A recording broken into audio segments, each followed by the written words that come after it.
thank everyone for joining us here. We're here to talk about owning our power and the Freedom from Bullying campaign. Some people might want to know what that means, and that's what we're going to discuss in this webinar. So, who am I? My name is Andy Arias. I'm a systems change advocate at the Dale McIntosh Center in Orange County.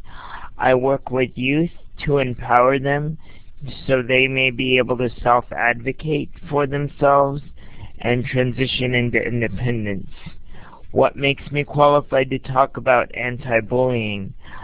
I went to a summit with over 50 youth in Grizzly Creek, and we were trained on this specific topic. We did exercises, seminars, workshops on what bullying means to youth today, and some of the ways we can defuse bullying in high schools and what we should do with that information. My personal story, I would say that, my best friend in high school was my bully. And I didn't even realize that until after I had graduated high school. But bullying comes in all shapes and sizes, and it's a lasting effect that really never really goes away.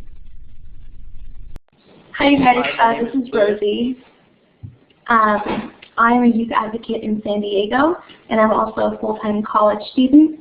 I also attended the Anti-Bullying Summit back in November, and I learned a lot about other people who had been victims of bullies, and we got to learn different tactics, and this is what we're going to share with you guys today.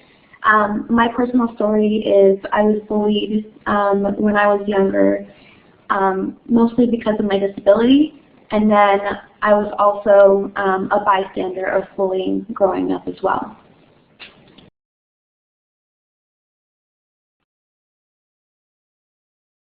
Hi, my name is Louis.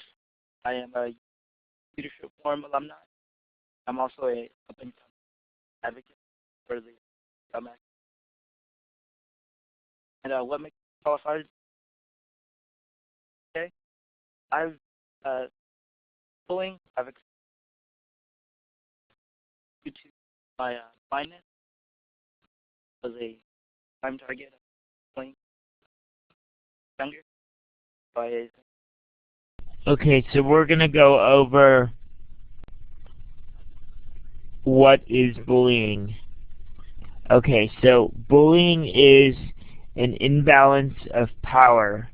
People who bully use their power to control or harm, and the people being bullied may have a hard time defending themselves.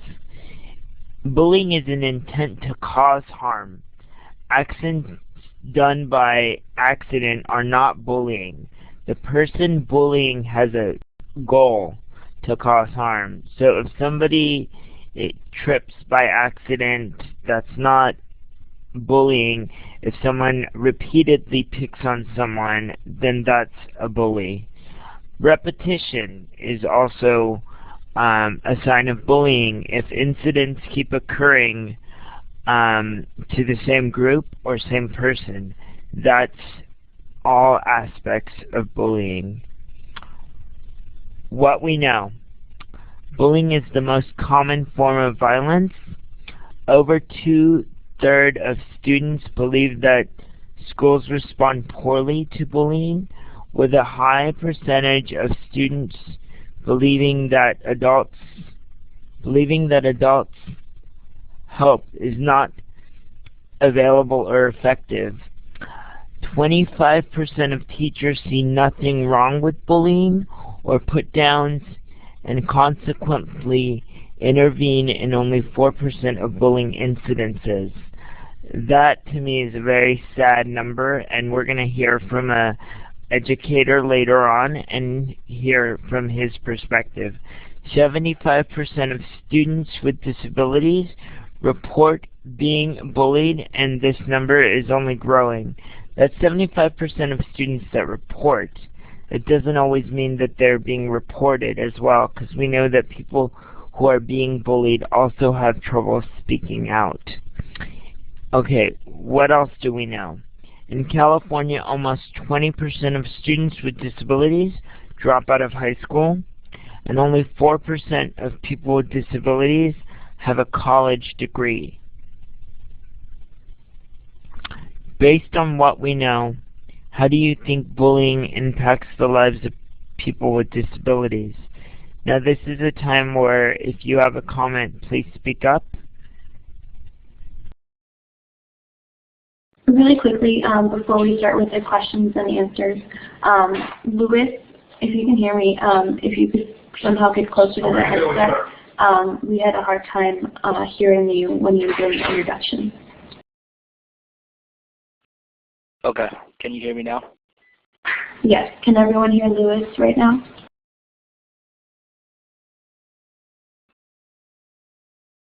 Okay, Andy and Rosemary said yes. If Louis, if you can speak up, that would be great.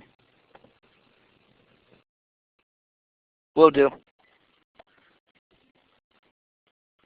Okay, so now we're going to ask you guys as participants, based on what we know and what Andy just discussed with us, how do you think that bullying impacts the lives of people with disabilities?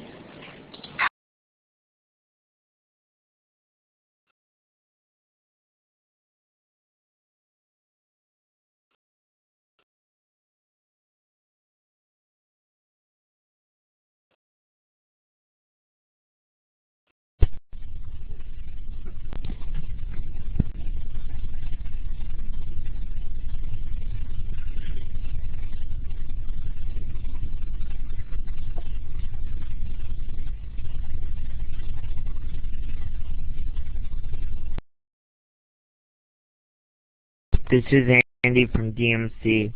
I'll go ahead and say something.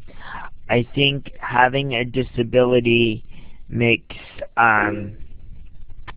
it difficult for persons to understand how to react to someone with a disability. So I think that fear creates a ground for bullying. So I think that's one of the ways that that people with disabilities are impacted by bullying. Anyone else have a comment? So Kirk said, I think being bullied can be very hurtful and may make someone not want to go to school, which is very true. Jamie Karen also said that they can get severely hurt. Al also said, I think it would lower someone's self-confidence. So Al said, a student would not feel comfortable in a classroom or school because it may not be a safe and friendly environment. I definitely agree with all of the comments that you guys said above. I think that bullying definitely impacts someone's life, whether or not they have a disability, but we need to focus on, how we can change that. And the different types of bullying that we can become aware of, so that way we know what the difference is between bullying or social interaction as well. Jamie said, bullying can also cause suicide, which is very bad and it's not a good thing. Yeah, it definitely has some serious consequences, and that's why we're here today. We want to bring awareness to a very big and important topic. I completely agree. This is Andy from DMC. Bullying stays with you, and it might happen when you're younger, but it doesn't go away. So we're really here to talk about how we can prevent it before it happens, so that those lasting effects don't stick with us in our adult lives.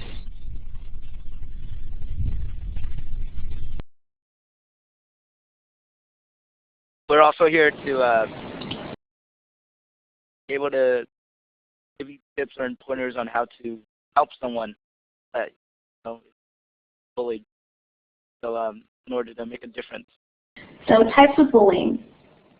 There's different types of bullying that happen within our society. One of them is verbal, so this would be name-calling or teasing or insults. Social is another type of bullying, which would be spreading rumors or leaving people out on purpose, breaking up friendships, forcing someone to do something that they don't want to do. Physical bullying would be hitting, punching, shoving, etc. There's also psychological bullying, which is intimidating someone or manipulating people and stalking a person are all examples of psychological bullying. Another one that's really predominant with bullying is cyberbullying. I've seen numerous web blogs about people who have been cyberbullied, whether it's on Facebook or on Twitter or on cell phones or email. These are different ways that people can bully. It maybe not be face-to-face, but it's definitely occurring, and we want to bring this up and create an awareness of this. So what to do if you're bullied? You can act confident. So if you feel intimidated by another person, you're probably not feeling very confident. But sometimes just acting confident is enough to stop a bully. When you look self-assured as you walk by a bully, it's possible that a bully won't pick you as their target. So acting confident might take some practice, but it's not impossible. Another thing to do if you're bullied is to walk with others. A bully might be less likely to pick on you as a target if you're with a group or another person. If you're having trouble finding another student to help you with this, then you can ask an adult or an advocate or a teacher for suggestions. Another thing that you can do is ignore the bully. Sometimes acting as if you don't notice or you don't care might stop a bully's behavior. Other bullies don't care if they see a reaction or not, and they bully just because they like to and because they think that they can get away with it. As I said earlier, cyberbullying is really predominant, and so if you're cyberbullied, you definitely need to save proof of it, whether it's saving your text messages or your emails, or even pictures as evidence of cyberbullying. Another thing that you can do is use humor. Bullies might be surprised enough to stop their behavior if you use humor. Showing that you have a sense of humor about yourself is different than putting yourself down. Another thing that you can do is tell an adult or tell an advocate. There's different counselors at school or teachers. So if you're being bullied, it's really important to tell an adult. In addition to your parents or counselors or principals, if the bullying continues and it causes you to fear for your safety or the safety of someone else, it's really important that you contact someone about it. Andy, did you have a question?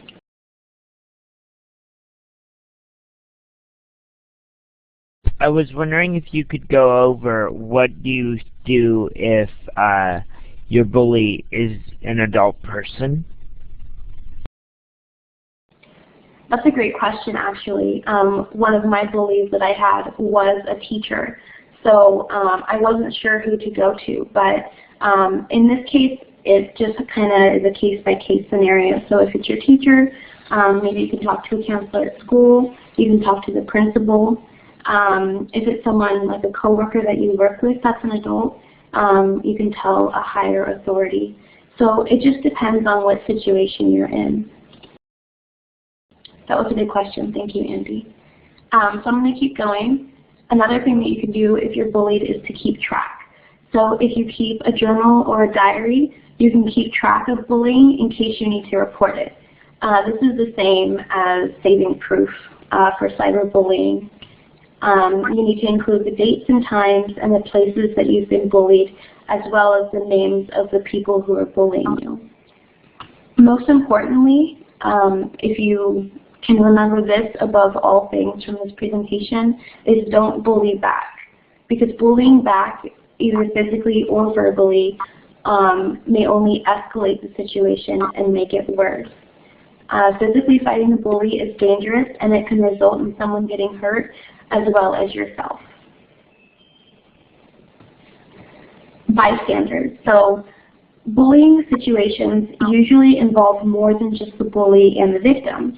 They also involve bystanders who are those watching the bullying happen or hear about it.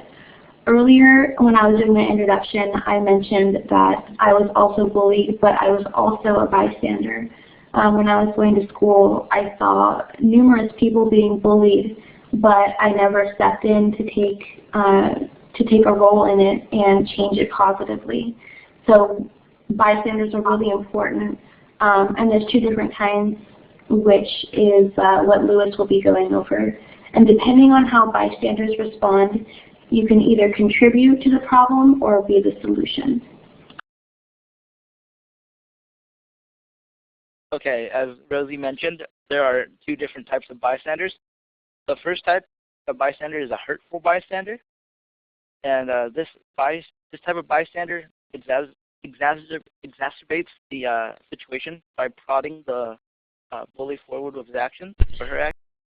So the first type of bystander is a hurtful bystander.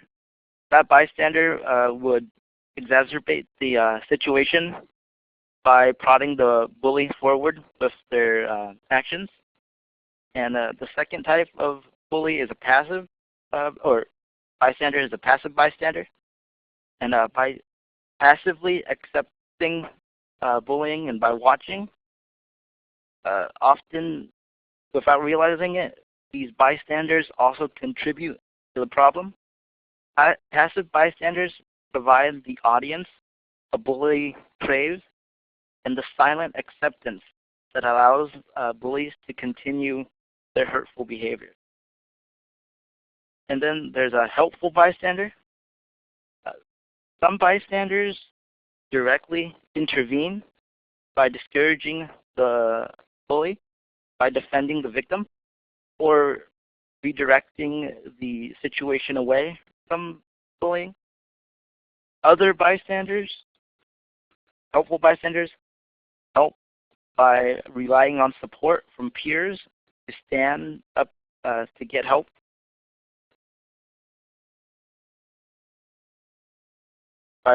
They get help by reporting the bullying to adults. What if you are a bully? Get help. That's pretty much what I can tell you. Talk with an adult. They may have good ideas about what you can do to change how you treat others. Ask for help. Seeing a counselor or a health professional may be helpful to you. Sometimes it is good to talk with someone who is not personally involved to help you find solutions and own your power. Everyone has the right to feel safe in their school and community. If you see someone being bullied, you have the power to stop it by standing up for someone. This is on telephone? Who is being bullied. You are not just helping someone else. You are also helping yourself. It is important to help others, so you'll be doing a good deed as well as yourself. Take a stand and not join in bullying. Make it clear that you do not support what is going on. Do not watch someone being bullied. If you feel safe, tell the person to stop. If you don't feel safe, walk away and get others to do the same. If you walk away and do not join in, you have taken away a bully's greatest inspiration to bully, their audience. Support people being bullied by telling them that you are there for them. Help. Offer what you can. Offer to report the bullying, or report them yourself. So now I'm going to introduce an administrator from Orange County, La Sierra Transition School. His name is Al Rabanera. I hope I got that name right. He's going to give his perspective on his personal story and maybe aspects of how he sees bullying being manifested in his school, and some tips from an administrative teacher's point of view. Well, my personal story, when I was younger, I would walk to school, and when I'd walk to school, like, some of the people that I attended school with were a little bit older than me, and I would get like bullied a little bit, you know, as I was going to school, and it was just a part of how I grew up, you know. And then you would just go to school, and that person would live in your neighborhood, and they would be the biggest person because I'd be one of the smaller kids there because they were a lot older than me. So that's just like one of the personal stories that I'd like to share. But where I work at, I can tell you that our students are 100% at risk of not graduating with their social grade or their academic grade on time, and they're all credit deficient.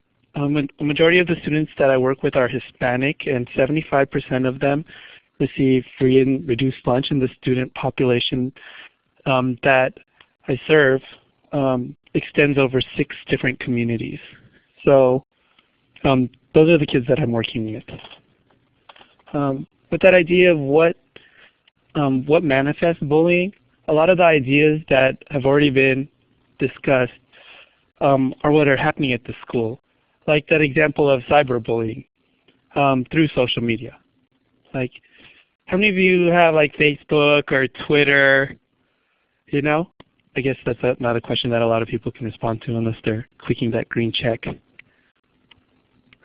Okay, or maybe typing in the box. Okay, well, if you're not familiar, you can type, you know, you're going to update your status on Facebook. All you have to do is get on a computer, type whatever you want. There's not really that much accountability, but then you can send that message to all your friends. So however many friends you have on your friend list could see what you're typing right away. Right? So there's no immediate consequence, and that's what's happening with some of the students here. Right? It's kind of like the windshield syndrome, like, you know, when you're driving your car and then, you know, someone may cut you off and you might have some choice words for them or, you know, give them some gestures. But then when you're outside of your car and something like that happens, you may not have that same reaction because you know that windshield is there to protect you. Okay, that was one of the ideas, social media. Also another one was a lack of education, communication skills, or a way to deal with the conflicts because the students were never modeled how to deal with these conflicts. So as a result, they would go into some of the types of bullying, like verbally name calling somebody, teasing them, insulting them, because they have no way to really express how they're feeling, you know, and have a way, like an outlet for them to deal with their problems. And then I also wrote prejudice and stereotypes about different cities, like because the students we serve come from different communities, and those students, how do I put this? You know, they may be in gangs, and because they're in these gangs, they have these prejudice and stereotypes about other cities because of their experiences. And because of these experiences, they bring them with them to school. And because a student lives in a particular location, they may think they're associated with those stereotypes. So that leads into some of the bullying of like name calling and teasing and spreading rumors about them. But at our school we have some solutions to that. As a student enters our school, for the orientation, they're made aware of the rules and consequences about intimidating people and bullying people. And we have a zero tolerance policy here. So if that's happening, they're going to be removed from the program.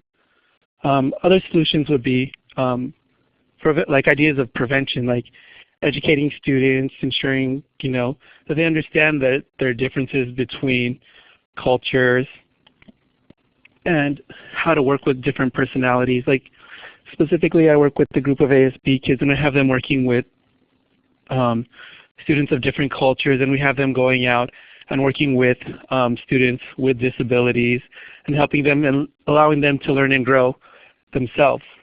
I teach students how to express their ideas appropriately and how to select their words more carefully.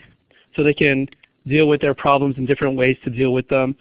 I think a really big thing is what I have my students do is reflect on that, like by having quotes up, having them reflect on their own life and how that quote could have applied to them and what they could do differently if they're put in a situation.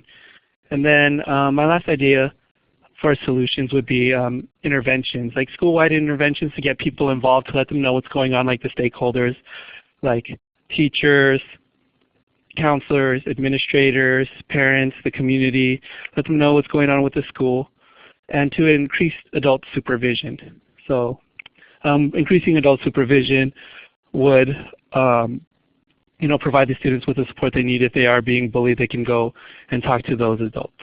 And those are the ideas that I have about how bullying is manifested and the solutions for that.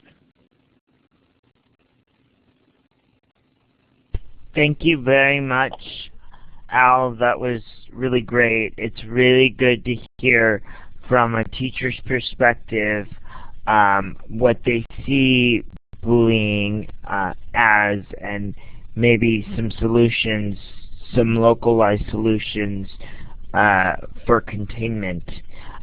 Going off of that, I'd like to talk for a minute about the Fair Education Act and what that means and how that can be a tool to combat bullying in the future. So the Fair Education Act is Senate Bill 48, and it is informally described by the media as the LGBT History Bill. It is a California law which compels the inclusion of the political and economic social contributions of persons with disabilities and the lesbian, gay, bisexual, and transgender persons into the educational textbooks and social studies curricula in California public schools by amending the California educational laws that are in place right now. So what that means is there's a bunch of youth advocates out there, and there's coalition partners out there that are really working hard on implementing curriculum for teachers to take a look at and really teach about the importance of people with disabilities in the community, past, present, and of course in the future. This means that, for me, I think that by educating students with disabilities and without disabilities, that this is going to lessen bullying in our campuses in the very near future. Bullying, to me, has become such a huge issue because of the lack of education that is done within the schools of tolerance and equality and accepting your fellow human being as who they are and whatever shape or form they come in. So I really think that the Fair Education Act is a step in the right direction in how to combat bullying. Does anyone have any questions? I don't have any questions, but I'd like to add on to the Fair Education Act. As Al mentioned, that a lot of students do bully because they're not educated or they don't know how to express their feelings towards someone that might be different to them, which might manifest bullying. And I think that the Fair Education Act, as Andy mentioned, will be really great to educate a wide variety of people in the California education system, so that way there is a lack of this misunderstanding and we have less bullying going on. And it's really, thank you, Rosie, it's really imperative that we educate before people start to bully, because this basically, if you educate people prior to any bullying actions, then the damage will be undone. Because we all know that once bullying occurs, yes, you can stop it, but it's better to prevent it. Exactly. Does anyone else want to add on to the information about the Fair Education Act? Kirk had a comment. Rosie, do you want to read that?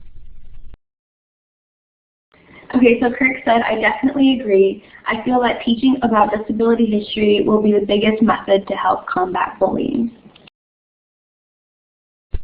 So what's the challenge, you guys? So here's the thing, and a lot of people on this seminar are already doing it, but take the time to connect with somebody with a disability and hear their story. Encourage them to learn how to stop bullying. I know a lot of us on the call are touched by people with the disability, but we might know other people with disabilities, invisible disabilities, that we interact with every day. So disability or no disability, just if you see bullying happening, you can take you can take the time to say something and to have a part in stopping it, being a helpful bystander. So I would like to thank everyone for joining. We have some time for questions. Here is our contact information. If you want to contact us personally, you may with your questions, comments. Anyone have any questions? It doesn't look like anyone is typing or responding. Oh, Jamie's typing. Okay. We'll wait a little bit. But if you guys have any questions later, or maybe come up with some ideas and tips on how to prevent bullying, our email addresses are on the webinar right here. And then this video will also be posted on the Yo Disabled and Proud website. So Jamie said, nope, it was good, thanks. So I definitely want to thank everyone, Andy and Louis, my co-presenters, and Rosemary and Kirk for helping us put this together. Thank you, Al, for your administrative feedback and tips. Kirk said, awesome job, guys. And Jenny said, great webinar, thanks. Thank you for all the kind comments. And again, feel free to contact us. If you don't think anybody listens, or you feel that somebody who's being bullied could use some another perspective, and one of us can help out, I mean, it would be our privilege and honor to do so. That's why we're here, and that's why we're sitting in our chairs, in our seats, to speak to you today. So anything we can do, that's why we posted our email addresses, and please feel free to use them. So thank you, and I will be talking to my co-presenters for feedback. Thank you very much.